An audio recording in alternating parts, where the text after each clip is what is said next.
Welcome everyone to the community conversation, Canadian Pine Pollen. We try to meet every Tuesday at 3 o'clock on Zoom, and we have different guests. It's a really casual conversation we love having. We always learn something new. But our host today will be Dr. Saeid. Welcome, thanks for joining. And our special guest is Kaitlyn. Okay, let me try. I was practicing this last week. Beugh. You got it. Okay, good. Hello, everybody. And Hey, Kaitlyn, the topic today is healing from burnout. And I think most of us can relate to this. And Kaitlyn is going to share some of her personal stories and her connection to supporting her body with herbalism. And we also have a new guest, Johanna, who's on the call today. And Joanna will be our guest next week talking about menopause, harmonizing menopause using medicinal plants, right? Perfect. Okay, so we'll get started. I'm going to highlight the speaker. And Kaitlyn, do you want to introduce yourself? Absolutely. My name is Kaitlyn Beugh. I live in just outside of Vancouver, British Columbia in Canada.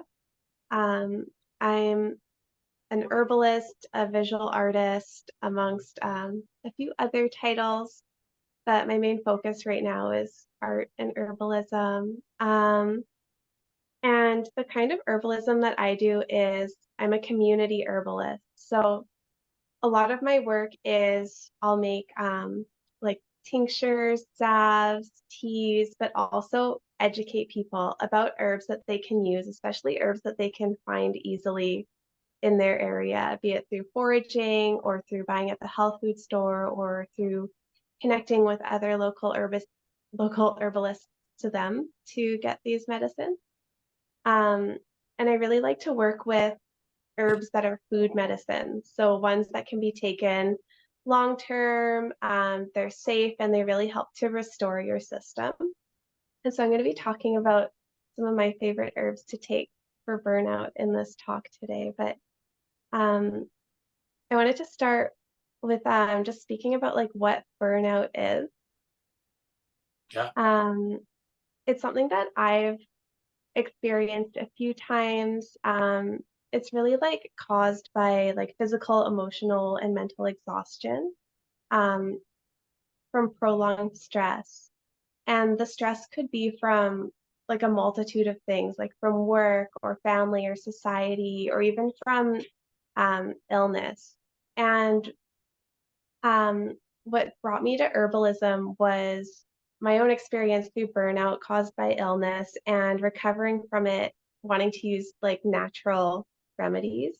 I tried using like over the counter remedies and prescription medications for my burnout, and it wasn't working for me. And that's really when I started to get more serious about studying herbalism.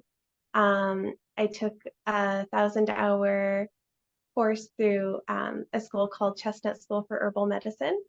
And my focus really was on healing naturally with plants, especially with like burnout and things like chronic pain and stress. Um, and yeah, one of the greatest lessons for me with burnout is that you can't hack your way out of burnout. I'm always looking for like the shortcuts and how to just like get back to thriving fast. And with burnout, you really have to focus on restoring. It takes a little while, and it's really just like building yourself back up rather than just like taking vitamins for a few weeks and getting back to normal. Like it's really a longer term thing. Um, and so yeah, like some of my favorite herbs that I take for burnout, and I'm just like I'm just recovering from burnout right now too. Like I think a lot of us are since the pandemic. Um, and just with the collective stress that's been going on since then. But I really love to take like raspberry leaf tea, nettle leaf tea, um, milky oats tincture, blue Vervain tincture, lion's mane, and reishi.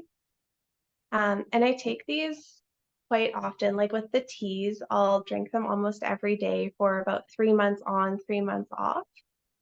And with like the raspberry leaf and nettle tea, they're like very high in nutrients and antioxidants. Mhm.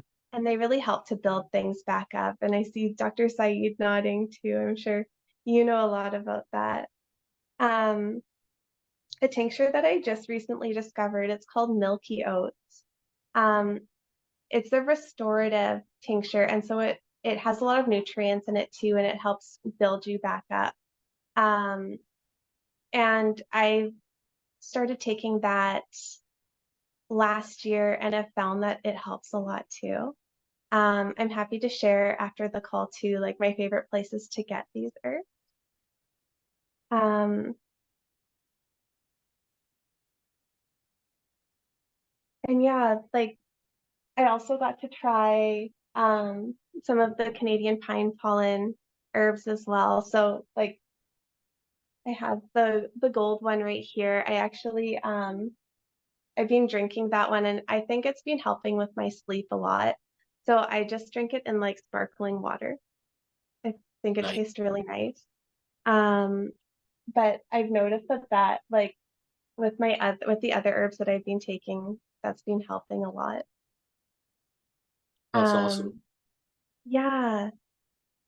And then some other things that I do for burnout, for recovering from burnout, are like lifestyle habits like sleep hygiene, supporting my gut health, and incorporating gentle movements. So I find that, like, especially if you're feeling very exhausted, you don't want to move, but um, incorporating like slow, gentle movement and like slowly building up from there has really helped me. Even like getting out for a walk for like 10, 15 minutes a day and slowly building up there has also helped me just to like get back into my body, reset my system, and get me going again. Nice. It's really cool that you mentioned those three herbs, the milky oat straw and nettle and red raspberry. We had a conversation about recovering postpartum and some of the herbs that can actually been used throughout pregnancy that are safe. And those three things are, part of the mother's cordial herbs that are being used to like that nutritive aspect of it. I like how you say that it takes a while. You got to be patient coming out of burnout. Um, what is like when you're talking to some of the clients that you work out that are in burnout or even your own experience? What is that timeline? How long do you think someone can come out of that hormonal, cortisol, adrenal burnout? I've noticed for me, it takes like 3 to 6 months. Like it takes a while. Um, and you really have to like dial in like your nutrition, your sleep habits, and supplement on top of it just to get you bouncing back. Have you experienced that too in your practice, that it takes about that long? It's it's over the years I've become a little bit more cautious when I give that prognosis or timeline to the patients. Um, I set it around 8 months. I say it's going to take about that long, especially if there is the sex hormones are involved, right? Cortisol you can bounce back. Adrenal gland is a little bit easier to modulate and support, which is the bulk of that burnout. But if there is like there if the cascade has gone further down to the sex hormones, typically I set that timeline an expectation for the patient for about 8 months. Um, I tell them you will notice changes in 3 to 6 months, but it's going to take 8 months of this protocol before you can say, "Hey, I'm out on the other side." For sure. I had burnout after school. After school, I was burnt out galore. And the basics, back to the basics, is a key thing in that burnout recovery. Like gentle movement, we covered that in our challenge, 4-week challenge. basic nutritional, some of the most basic things like chew your food, don't eat before bed, have that drink of water in the morning. So these are some of the things we covered when we did a challenge. Tell me about reishi. Like, what do you how do you use it? What do you like about it? Why do you think it's a good burnout herb? For me, reishi just helps me calm down at the end of the day. So, I find that when I'm like riding the line between burnout, I'll push myself more. And taking reishi helps me just like calm down. I'm more chill, I'm more relaxed and able to um, fall asleep easier. And I've heard that reishi, I was actually going to ask you this question about reishi. Let me find what the question is. I've heard that reishi can also support gut health. Like it's very soothing for a lot of your systems, um, for inflammation, including in your gut. And I'm curious if you've heard that. Yeah, all the mushrooms can do that. They support your microbiome because if they got those polysaccharides, those sugars, they got, the gut microbiome will munch that and use it to prosper. So a lot of them do that. Um, I have to dig deeper into like specific studies around the gut component. I know that connection from in Chinese medicine, it being a yin tonic, impacting the spleen yin, as well as the heart meridian. It's that the hand gesture you use is kind of like bringing you down. That's really the nature of the thing. It's yin. It just anchors you. It brings you down. It's the same way it's anchored to the bark of the tree. It just brings you down to Mother Earth. And the nutritive aspect of it. So in the gut, I suppose maybe it has some anti-parasitic effect as well. It's being a fungal source and stimulating your immune system. It's going to self-regulate you, to have that calming aspect. It's one of my favorites. Like along with pine pollen, it's definitely those two are a couple of things that I use for burnout. I also like rhodiola. I find rhodiola is a very calming post burnout herb for sure. Um, reishi, I didn't have much experience with it until I started using, like we started making it in our own company, so I started using it more. But in Chinese medicine, I know for sure they're, in terms of their category of herbs for longevity, reishi, ginseng. Those are the two things. And one of the talks we had, I said I would put pine pollen right in the middle, but they just didn't know about it and they didn't have it commercially available enough to actually put it there. But yeah, as far as like supporting chi energy, calming, nutritive aspect, those are really good.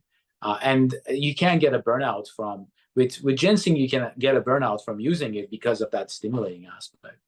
So yeah, well, in terms of lifestyle, what are your thoughts on um, sugar or coffee in burnouts?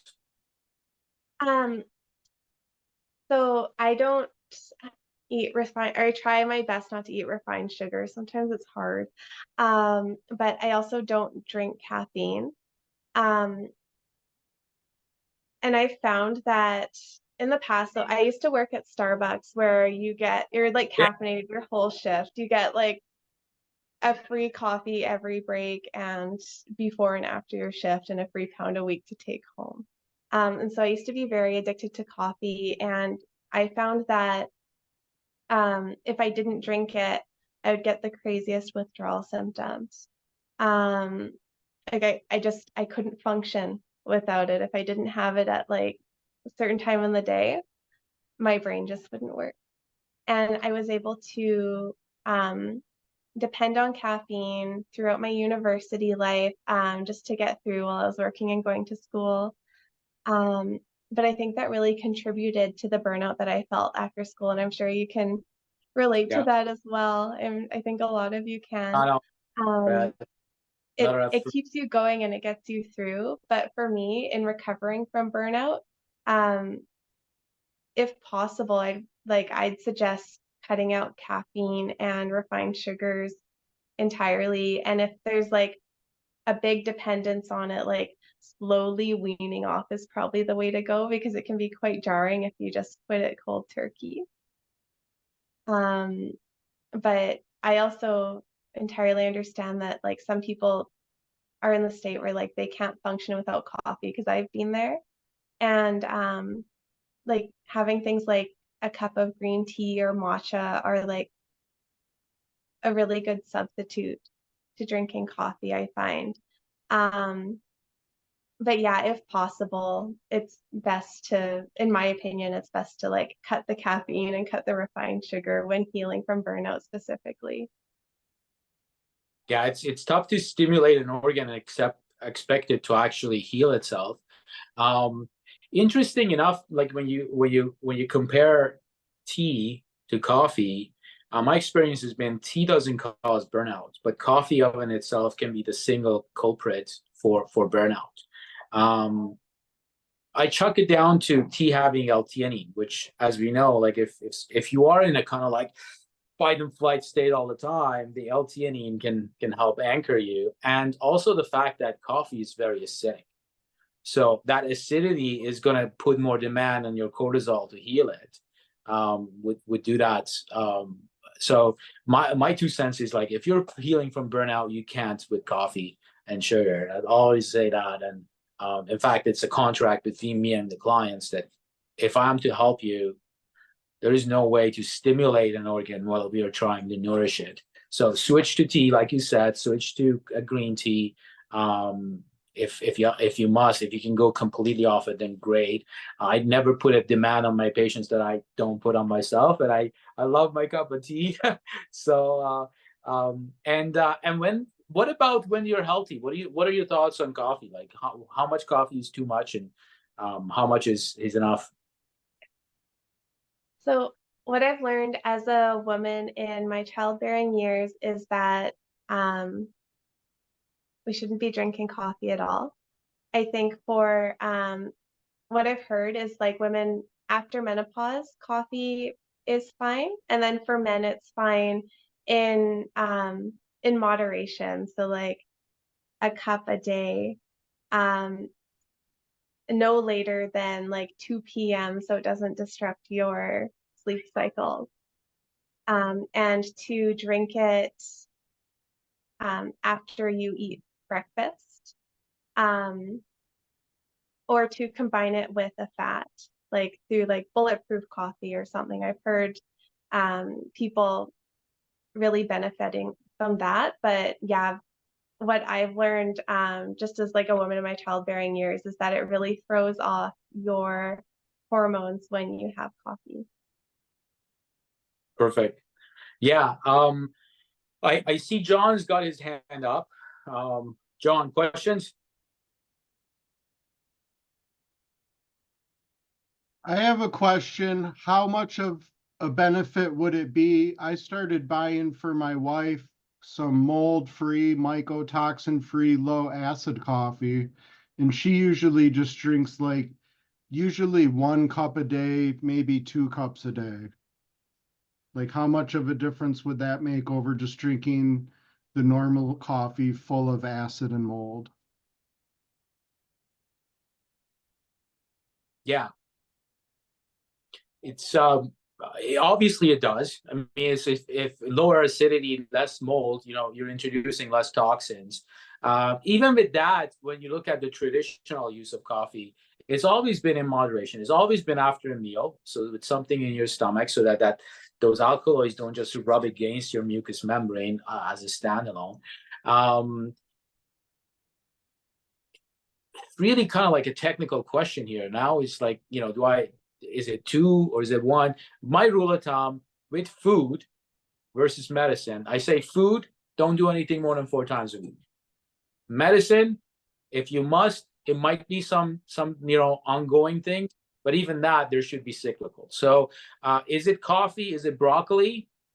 4 times, like if you do broccoli twice a day, every day, 4 days a week, it's going to have some harms at the end, right? Your body is going to say, okay, I don't want too much of this. If you're sensitive, your taste buds are going to be like, I don't want to have chicken another day. Like, I don't want to have chicken. Same thing with the coffee, except the coffee being a food drug.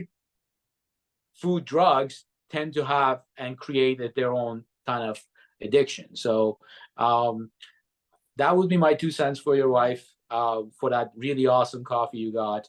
I definitely, I love coffee as a drug, but I know what it is. It's a food drug, right? So I don't keep the drug in me every day. I give my body break from that. And I notice it. If I've gone like a week where I haven't stuck to that rule, I do notice a change in my overall being. It may not be a burnout, but it's kind of like that craving for that next cup of coffee. We just released a questionnaire on our website, a hormone report, and I worked really hard on that to try to give weight to different questions.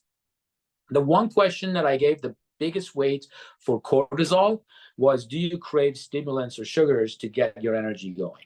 Because if you do, that's the very first sign. Like if you want that cup of coffee, you can't get off it. That's the very first sign that you're getting burnout. You're getting to the burnouts, right? And if you maintain that for, another 20, 30, 40 days after you're getting that craving, or 6 months or a year, sooner or later, no matter who you are, what age you are, you're going to hit the burnout. If you're in your 20s, maybe you can get away. All of us got away with it. And anybody that went through school and, or like a strenuous time, all of us in our 20s got through having coffee every day, 2 cups, 3 cups. But in your 30s, start to catch up with you. In your 40s, it hits you. In your 50s, it just almost becomes impossible to do every day. Or you're dependent on it if you're doing it. What do you think? Johanna, you said it depends on her age. John, how old is your wife? My wife right now is 40 and she's working full-time as a nurse, going to school to be a nurse practitioner and having clinicals, all while we have a 3-year-old kid too. So I'm not sure. He's in a coffee stage. So she got to balance that coffee with other things that are going to support her nervous system on their line. So so she would take the coffee with the reishi. She would take the coffee with something that has that yin activity for her. But if she's pushing that hard, that's the cycle of education. It runs on coffee. You see, like the coffee shops around campuses, they do the most of any coffee selling there is. And Marilyn, she works shift work too, right? As a nurse? Is it shift work? Yeah, she works first shift, but she has to work a 12-hour shift. And sometimes she'll work a 16-hour shift, but her normal shift is from 7 in the morning till 7:30 at night. But Here's for certain, she will end up having higher cholesterol levels. It's no doubt. And that's a lot of time, the very first sign, like even before the fatigue and craving and whatnot, that's the very first sign that your hormonal regulation is going off rhythm. Whether it's cortisol regulation, adrenal regulation, sex hormone regulation. If you have elevated cholesterol, that's really like you can't handle the inflammation. Your body is pumping out more cholesterol to increase your sex hormones, but it's not necessarily by increasing that. It's not going to go towards sex hormones. You're building up inflammation in your cardiovascular system and going through. But if she needs to do it, she needs to do it. At the end of the day, like that type of a demand is it's not meant to be long term. But when it's long term, it leads into burnout unless it's supported off the bat. I wonder what so like when she's done school and your child is a bit older, like how she could recover from that, because it sounds like I mean, like I've been there where like you need that stimulant to like get through, right? But then once you get to the point where you no longer need to push through things, like how could she recover from that? Would it be similar to how I've recovered from burnout? Yeah, it's nutritive herbs, lifestyle, getting in touch with nature, just getting that energy of the nature, gentle walks in the woods. Naps are the biggest burnout recovery things. So like if you can train, like once she, I don't know, once she's out of that cycle, or if she ever gets the reprieve to switch roles with you and become the stay-at-home mom, and even for yourself, like we were talking about this, if you can get your kids to just like lay down for in the afternoon so that you can get that 20-minute cat nap, that would be one of the best recovery things for burnout. But it doesn't, it sounds like it's going to, it's going to go. How many more years is she in school? She has 2 more semesters and she'll have her master's degree for a nurse practitioner, but she said she wants to get her doctorate's degree, so that's like another 1.5 or 2 years. So she'll be done in this next spring. Okay. Yeah, she can support all the way through, and hopefully on the other side she gets some more time alone. Time alone is one of the key things in recovery. Time to rest and recover and re-nourish your connection with the earth. A big vacation is one of the best things in front of the sun. The sun is like one of the best healers for burnout. Yeah, we just went to Peru in August for three weeks last year. Nice. Kaitlyn, what else did you do in terms of what else can you recommend for recovery from burnout? So you mentioned like connecting back to nature, and that has been a big aspect of my burnout recovery. So I have an arts practice that is very nature connected, and it's very based in mindfulness. And so I've combined a passion of mine with getting out into nature. I'll go out into the forest and make ephemeral artwork. And this incorporates like walking, getting into flow state, playing. And I find that that's been just like a hobby that I've grown into a bit of a side profession, but is entirely based on my self-care first. And yeah, like connecting with nature is very important, just in whatever way you can. Like I have an arts background, and so I'm like, well, the way that I can do it where I still feel like I have purpose and I feel fulfilled is to bring art into what I'm doing. But to try to bring your interests into nature helps too. So even if that's like going for a walk and identifying the nature that's around you, or bringing some of your favorite music to listen to, or learning about the birds and like getting into bird watching, just like anything that gets you outdoors, ideally away from screens and electronics, and gives you the opportunity to get back into your body, I think is really important for healing from burnout as well. Yeah. In some ways, a burnout, you can look at it and say it's the burnout of that creative energy, right? Because you put that creative energy towards whether it's education, whether it's your kids, whether it's your career, you put that energy towards it, and you've given off the same energy over and over. That's that you can't give off that anymore. So so redirecting that creative energy and drawing from the creative energy of nature to kind of nourish you. That qigong element of drawing the qi from the surrounding, and the breath too. I find the breath is one of the best things to recover for qigong. Like for burnout, is going back to that kind of like bass rhythmic diaphragmatic simple breath that is nourishing, as opposed to what is going on. It's more like I will be okay. I will be okay. Kaitlyn, when you were talking about going to the forest and bringing your favorite music, one thing I noticed is one of the first practices after my burnout was forest bathing and learning how to reconnect with nature. But I was still overstimulated and I couldn't really just sit in nature and meditate. I needed some extra help there. So I started meeting friends and we would talk, but then we started like really being more mindful and connecting with like the sensory experience and walking in silence. And some of my friends had never been in the forest walking without their earbuds or music. And they experienced nature in such a different way because still the music was distracting them and overstimulating them. So now I realize the importance of not going out with our music, but letting nature be the music. So I just wanted to share that because my default would always be the distraction of a podcast or music, and it would actually disconnect me from the nature. So that was one of my learnings. I love that. That's powerful.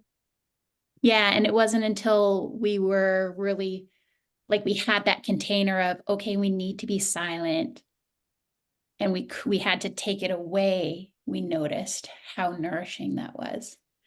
Mhm. Thank you for sharing that. I've noticed too, like over the last few years that my desire to like listen to stuff while I'm walking too has gone down. I used to always have my earbuds in and listening to things, even if it's like calming meditative music. Um, but it's powerful to also just like listen to the sounds around you, especially when you're in nature. Yeah, I think for women, we always feel like we have to be doing something. So it's like, well, if I'm going to go walking, I need to be learning or, Mhm. I and also really like that you found that like sitting in nature to meditate wasn't working for you, and so you found a different way to meditate. yeah, yeah. Yeah. I also wanted to bring up, Kaitlyn, that I wanted you to come on the call because as an herbalist, you are making your own tinctures. And I thought that you and Saeid would have a lot to talk about as far as educating us on why take an herb in the form of a tincture. Do you mind talking about that? Absolutely. Um, so there's several ways to take herbs. Like you can, for certain ones, like you can take them as food herbs, you can eat them and incorporate them into your meals. Some are best taken as teas, um, either like as an infusion, so you pour hot water onto the dried herb, or as a decoction where you simmer the herb in a pot on a stove for 20 plus minutes.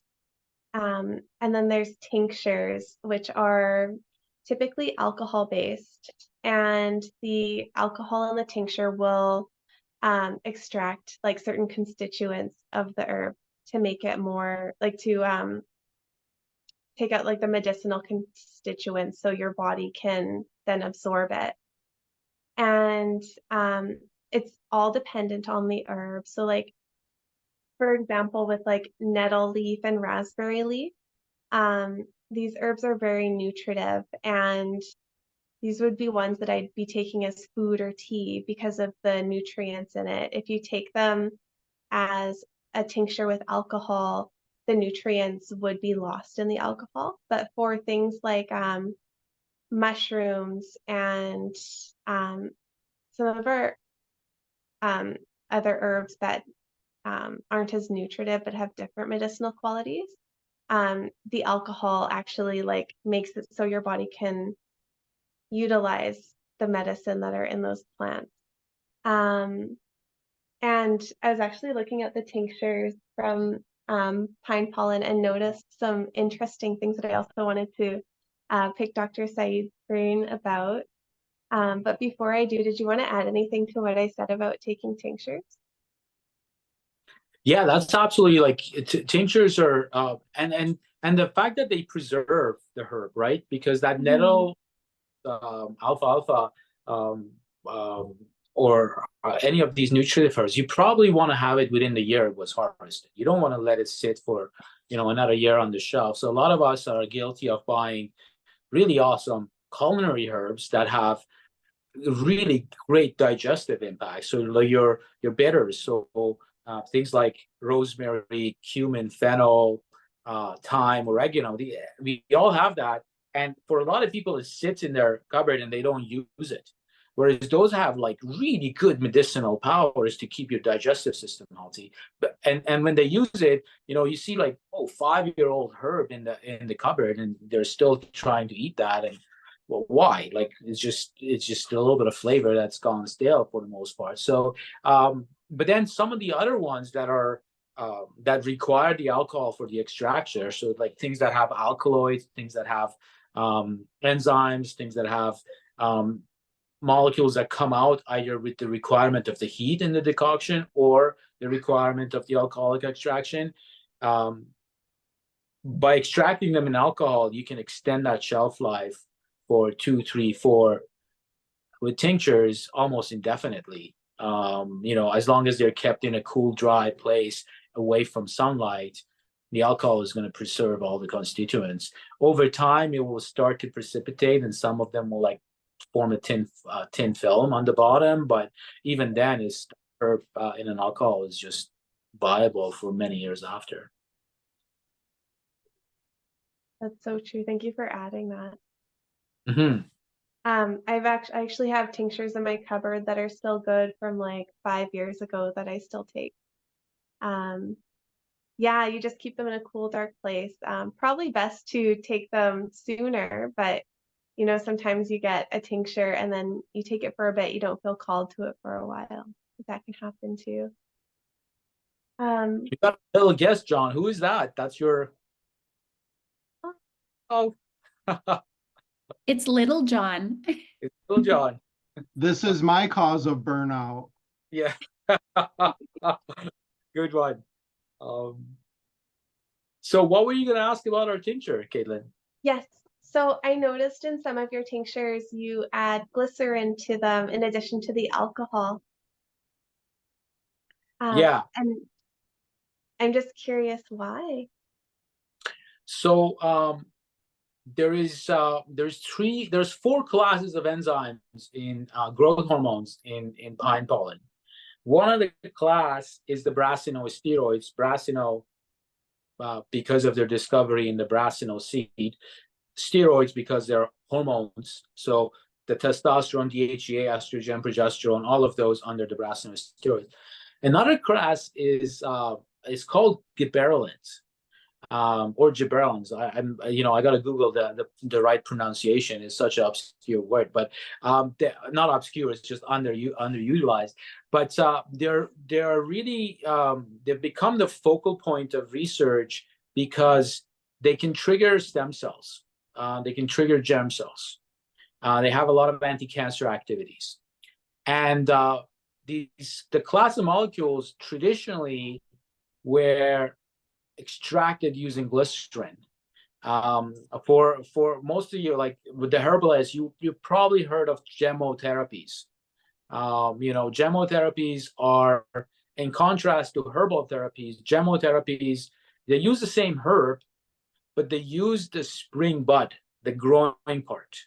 Like as soon as that bud is coming out, that's where it's loaded with gibberellins because the stem cells of the plant are really active and they're trying to grow. So it's loaded with that, but they're non-polar, so they don't come out in water or alcohol as much.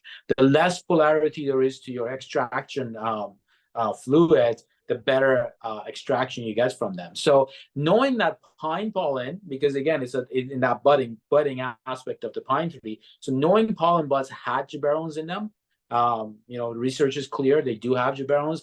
We actually did a study on our pollen with the National Institute of Research in Canada.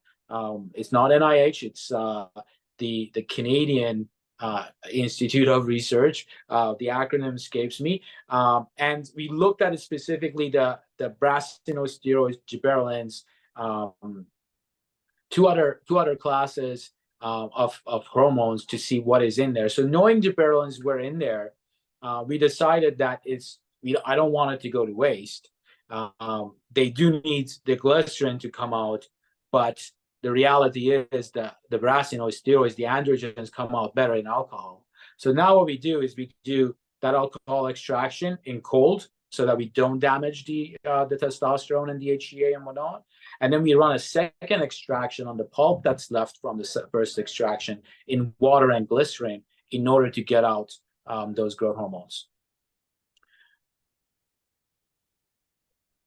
And then That's fascinating. but after we did it for pine pollen, we said, let's keep doing that for the mushrooms, and let's keep doing that for, the mushrooms are a little bit different. Even the first extraction, when we do it in the alcohol, we apply a little bit of heat because mushrooms give out more sugars, more polysaccharides in the heat. So, but as a controlled heat, that's like 45-degree under vacuum with alcohol. It knocks it out. And then next one is like 85 degrees with alcohol, with water glycerin. And we run that twice again. So you're moving towards doing like the mushrooms triple extract for the next batches, because there's, even after 2 extraction, you're leaving out some of those sugars. It's if you've ever brewed chaga for yourself at home, you know that you run 1 extraction, you get a bunch, you do second extraction, boil that for 2 hours, you get more. And even if you boil it for 8 hours again, you can actually go in and still get some of those sugars and those antioxidant colors out, right? Yeah, that's a really good question. Why are we using glycerin in our tinctures along with the alcohol? Yeah, I asked because in my herb course, I didn't learn too much about glycerin extractions. But I've tried a lot of different tinctures, and the ones that you formulate, like, they taste really good. And I find that they're very high quality, like they're very potent when I take them. But with lion's mane, I was wondering, with the addition of glycerin, if that also can help, like, with your brain health even more, because I've heard that, like, for people healing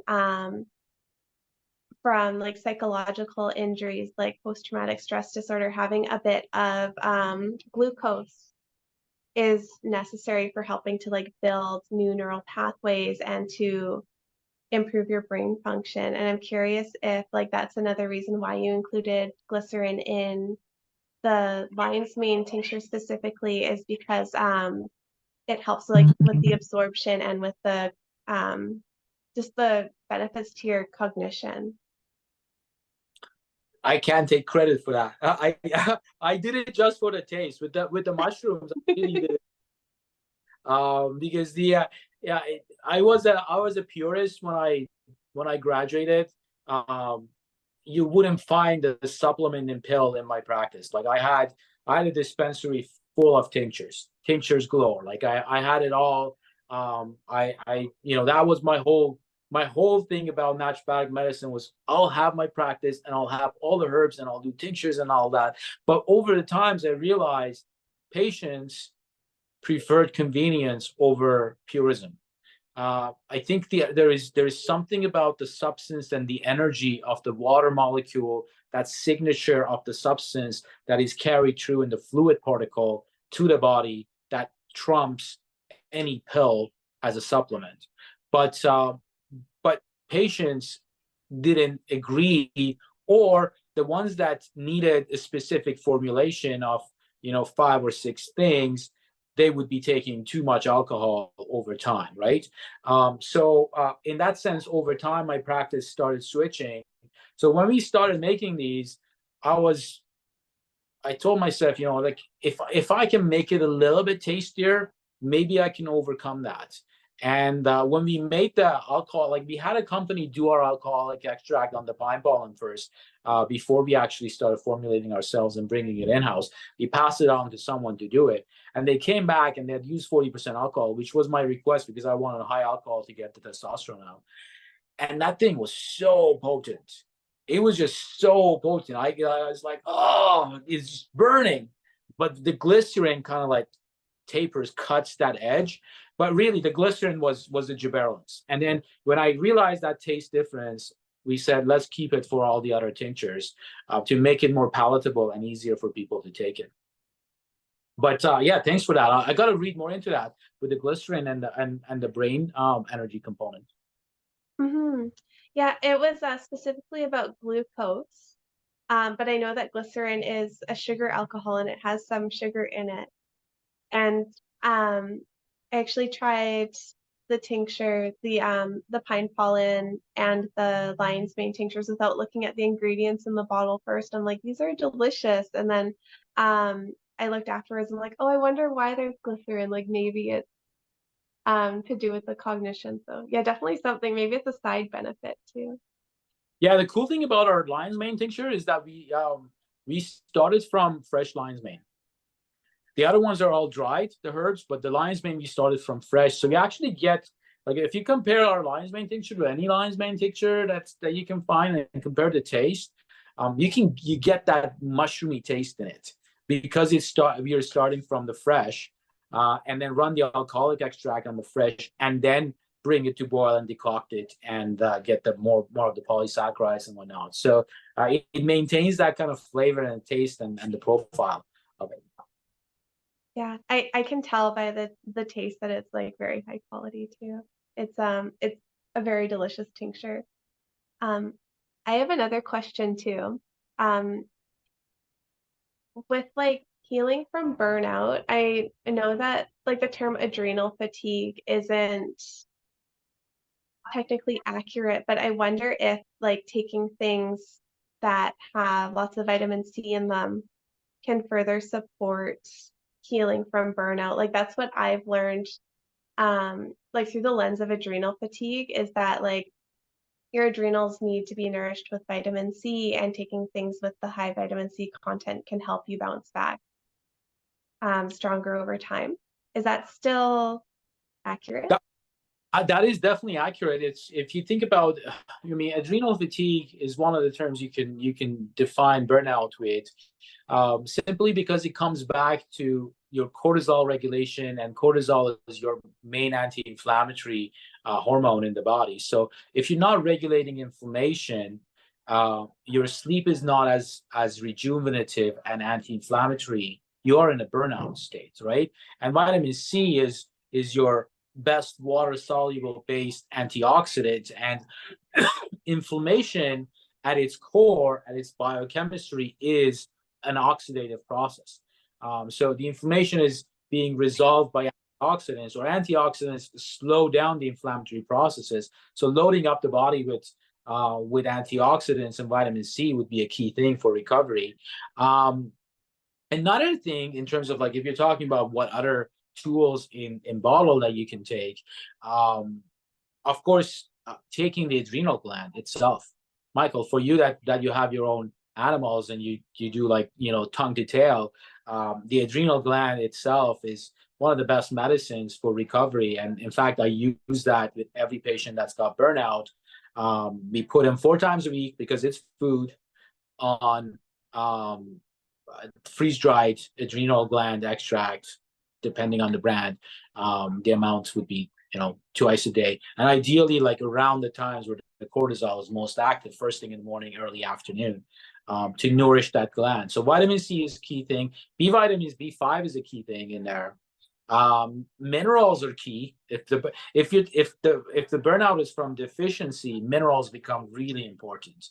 So selenium, zinc becomes important, especially if there's immune involvement. And so there's a lot of ways to get around the minerals, by, like we were saying, like nettle and some of those nutritive herbs. So absolutely, vitamin C is a key thing.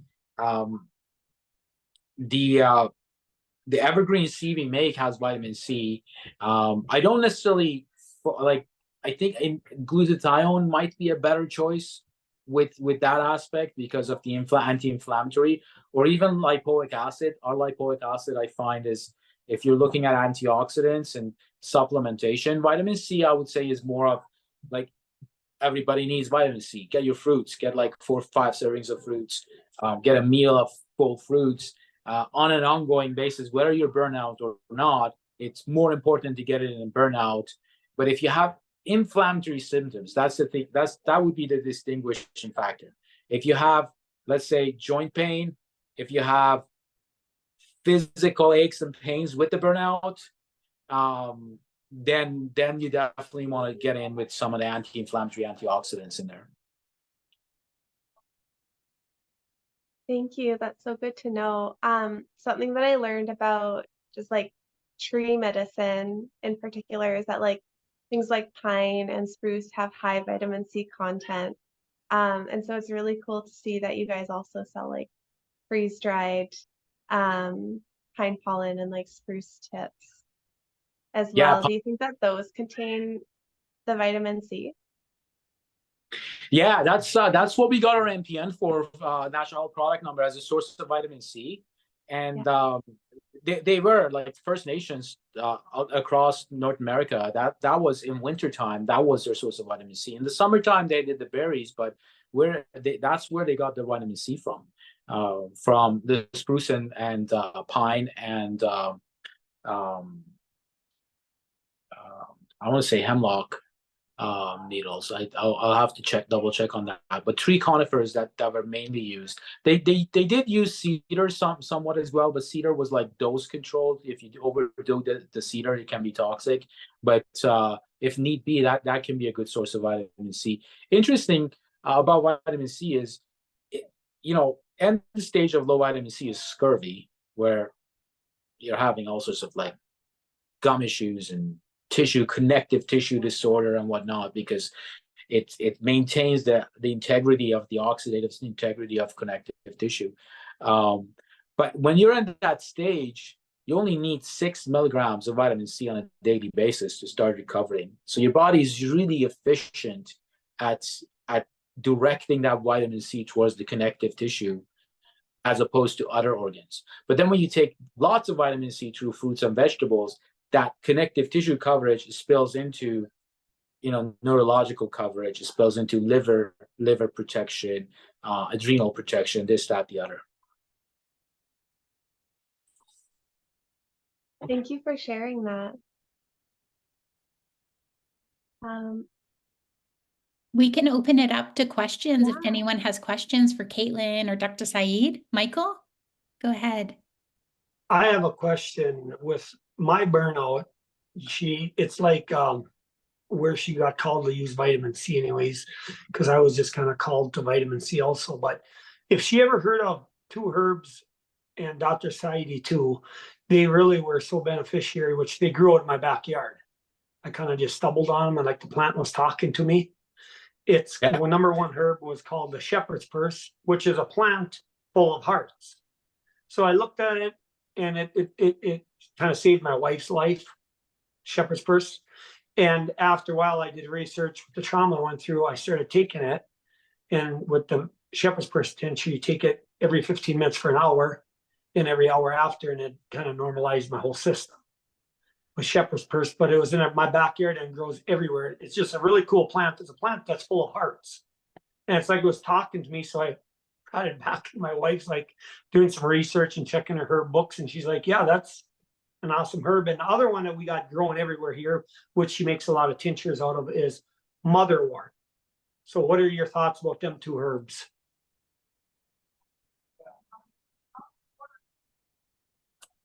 I don't know very much about shepherd's purse, but what I do know is that typically the medicine that we need is the one that shows up in our life in abundance. And so I love that you had that experience of it growing and that it called to you and you looked into it and it was the exact medicine that you needed. I'm still learning about Motherwort. I'm actually growing it on my porch right now, and it's one of the herbs that I'm learning about this summer through working with it. But Motherwort is very good for pain, especially menstrual pain, but just like pain in other parts of your body too. And I know whenever I've taken it as a tea, it just feels like a big hug. For me, it's a very relaxing herb and it helps me sleep, especially when my sleep's disturbed by like waking up from pain. And that's what I know about Motherwort. And so I could see how it can be helpful with when you're healing from burnout, especially if you have like a lot of muscle tension and aches and pains from it, that it's something that can be taken from time to time to help with that. Yeah. Yeah, it's Latin name for Motherwort is Leonaris cardiaca. It's just, the name itself, cardiaca in there, the impact that it has on the heart is kind of implied in that. And so one of the things, if a lot of times if there's a thyroid dysregulation of the adrenal gland and then a hyperactivity starts, the Motherwort becomes good. But that tonic component in terms of calming the nervous system of the heart would be one of the things that would be a good thing for its use or benefit. I don't necessarily think of that personally like as one of my top burnout herbs, Michael. It's more like very specific to cardiac symptoms if they are there as part of the burnout. And then shepherd's purse, maybe Johanna, I would pass that on because I don't have much experience with that. I haven't used it. Do you have much experience with that? No. Yeah, I haven't used that. It is well, let me see, like you guys can correct me if I brushed up my my on my botanical classes. Shepherd's purse can be used as a female tonic, especially if there is any bleeding in the picture. So for the nutritive impact, but also controlled bleeding. That's what I remember from shepherd's purse. But frankly, I've never used it in clinical practice. I've never relied on that herb for using. But if the herb spoke to you and you're using it as food medicine, and you're regular with it in the sense that you're not overdoing it, then that's great. So shepherd's purse, it's also that's why I brought up it saved my wife's life, is for bleeding.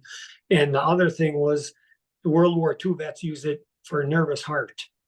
It really calmed their heart. So whenever you push it so far beyond the point of a burnout and you keep on going for another 5 or 10 years and you keep on giving her more and more, you'll get what you call as a nervous heart. And that settles it really far down.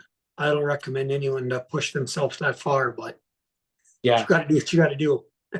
They call it Chinese medicine. They call it heart yin deficiency, when that aspect of the heart to calm itself down is impacted. The ability of the heart to calm down, which translates to like inability to fall asleep, insomnia, agitation, palpitation, worry, nervousness, all of that. And clinically, we know there's some correlation with hormones with that as well. But so that's great that your wife got into, and it's local to you too, right?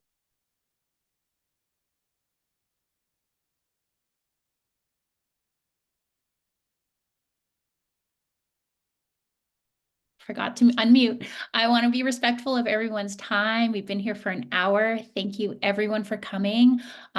We can stay on the call, but if you need to leave, we just wanted to acknowledge everyone being here today.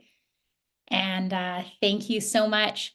Coming together in community, having these conversations is medicine as well. And this is a beautiful practice that we have started, and a lot of you show up every week. And we're really grateful for you being part of our community. So thank you, Kaitlyn, today for sharing your knowledge and showing up to teach us so much. And next week, Johanna's on the call this week, but next week we are talking about harmonizing hormones and women naturally balancing their hormones, specifically in menopause. So we really look forward to that conversation next week, Johanna. Dr. Saeid will be with us again too. So thanks, Dr. Saeid, for always taking the time to be here to support us. Thanks, Maria. Thanks for arranging this, and thanks everyone for showing up. It's lovely to see you all every week, and thanks for being our supporter and showing up and supporting us with questions, because without questions, we won't have much to talk. So we'll see everyone next week. Thank you, everybody. Bye. Thank you. And if anyone has any more questions for Kaitlyn or myself or Johanna for next week, if you want us to start researching anything, let us know. And please invite the women in your life, because there's going to be a lot to learn. I'm really excited to learn about cyclical living. Yeah, Linda's listening. Oh, good. Hi, She's so Linda. And John, you can room. share the recording with Marilyn. Did you get that? Did you get the mushroom picture? The reishi picture? Oh, no, let me check. And oh, John S., you had a question earlier on our Saeid. We had a meeting with the red light therapy crew, and John had a question for you. Maybe you could ask him now, John, while I look for Ken's reishi picture. Yeah, my question was, you recommended that we buy the Biomax 300 light, and I bought the Biomax 900 light, and it doesn't come with any directions of like the distance that it should be, or the length of time, or how often you should use it. So what I've been doing, I've been using it for 25 minutes, probably 4 or 5 days a week, and it has a timer, it'll beep halfway through. So I've been doing it on like my back and my sides for about 12 and a half minutes, and then on my front for 12 and a half minutes. And I've used it so far 14 times, and you might be able to see better now that my camera's not blurred, but do you see this mark on my arm right here? Ah, The one in the middle? yeah. I went to the dermatologist a couple of months ago because I was concerned that had been getting bigger and bigger and bigger over the last couple of years. So I went and got it checked out. They said it was nothing to worry about. But since I've started doing that red light therapy, it's about 70% healed right now. Wow. That's awesome. Yeah. That's a good thing for me to note. A lot of times it's because red light therapy is a pretty safe thing. It's, it's not, the frequency is oftentimes 640 to 630 to 680 nanohertz, and then 700 to 820. Those are the ranges that can actually penetrate the skin, and it triggers a whole cascade of events in your skin. I've seen it improve eczema and psoriasis. That's when I had my light therapy. That's what we were using it. But I don't see that type of patients anymore. But it's for sure. It's like I can appreciate the impact that it has in terms of healing. Nowadays, I use most of the red light therapy for. On men, I recommend it for getting their testosterone back by using it on their gonads, and the patients that I have that have head injuries, I use them for that. So I can definitely appreciate the fact that it's healing the skin. 25 minutes is what we were using when we were having the beds in our clinic, and typically it was set up like an arm's distance length from the body. So that because it heats up your skin too. So if you go closer than that, it becomes a little bit too hot. And then one thing I always say is definitely if you're using that big light, definitely use the goggles for your eye to protect your eye. Some of the red light is going to go through the goggle and it's going to give you the benefit in your eyes. But if you're doing a full body exposure, definitely use the goggles so that it's not hitting your eyes directly. Yeah, it's very bright even with the goggles on. Like I could put the goggles on right now and it would be totally black. I would see no light. But then afterwards, your eyes would be like, you'd be like, you're still seeing red. You can, even with the goggles on and your eyes closed, you can still see red. Yeah. In my clinic, there was a layer of the top. It was kind of like the facility where the top panel was light. So when we turned on our machine, the entire clinic was red. Like you could see red coming out like from the outside on the street. Everything would turn red. That thing it just is a lot of like specific frequency that it just lights everything up for sure. Do you still have the red light panels? No, when Dr. Bahara left the clinic, she took that with her because I mainly use it with concussion patients, and with concussion, I can get a little bit more specific. I have coils that I can directly put on where I want based on the concussion, so I didn't need the full body,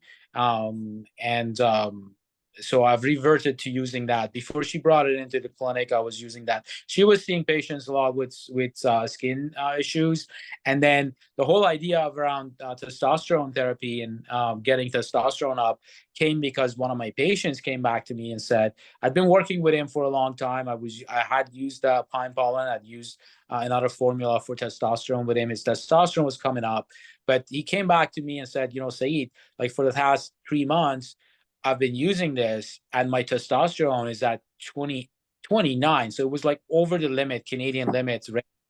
And so I was like, wow, let me use it with some other patients. And that's where I realized that it has that impact on the gonads, as well as the skin and the brain impact that it was having.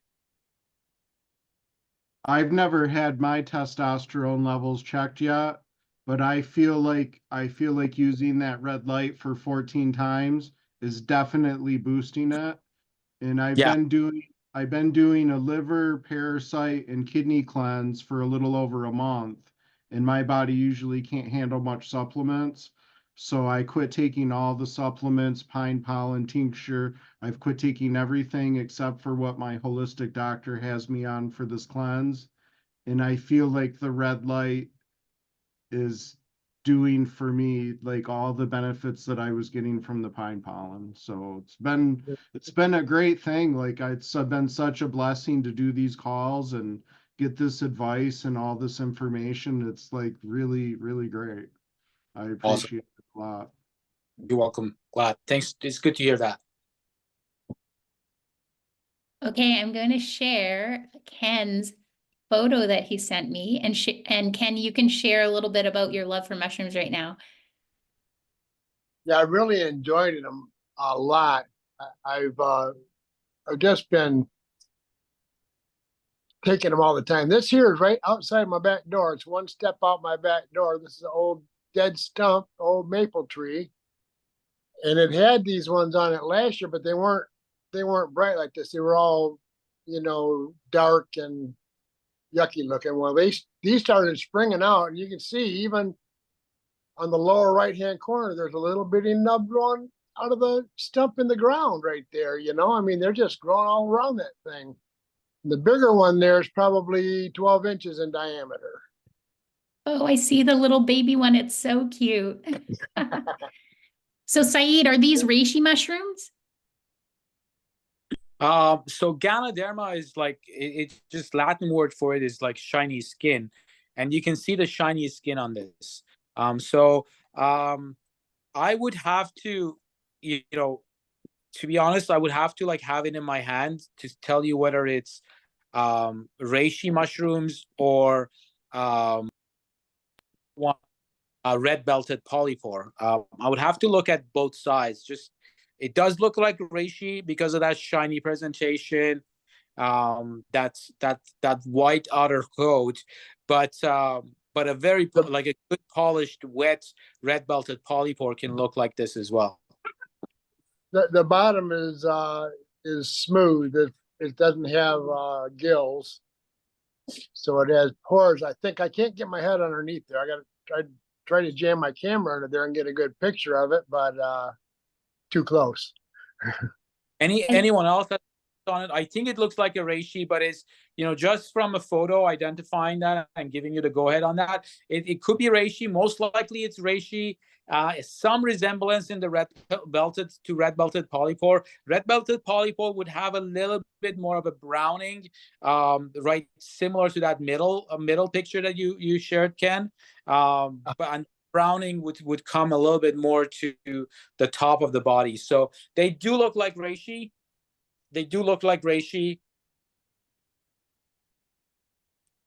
I was just amazed after I started taking reishi mushrooms, they started growing in my backyard. Now, how did that happen?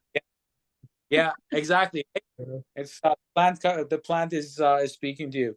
Yeah, on our call today, Ken was so excited about he's like, I'm taking all the mushrooms and I'm eating mushrooms, and then he's like, and they're growing in my backyard. Yeah.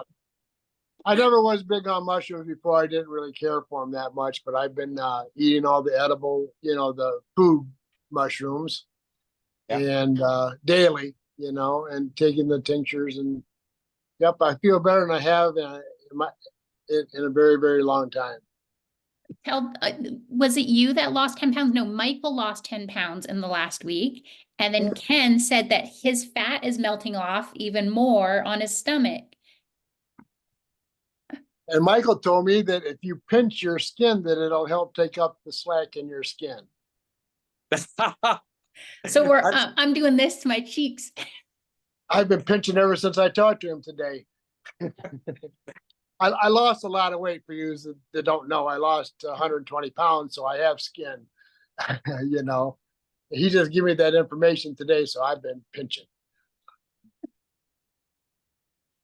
But no, I love the mushrooms. I cut back on my pine pollen to, instead of the accelerated dose, I'm taking a moderately accelerated dose, you know, half of what I used to take during the challenge.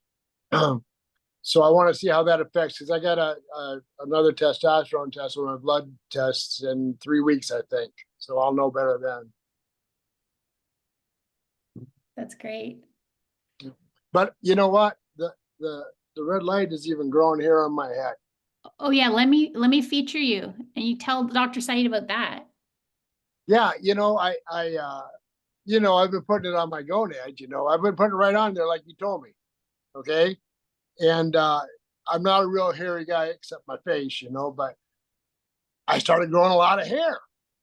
And I goes, wow, I put that baby on my head and it's been growing. You can't see it very well, but it's not sticky anymore to rub, but you can feel the hairs there. So Right. I don't know. Yeah, I'm getting better every day. That's right. Caps. That's one of the ways to like stimulate hair follicles, right?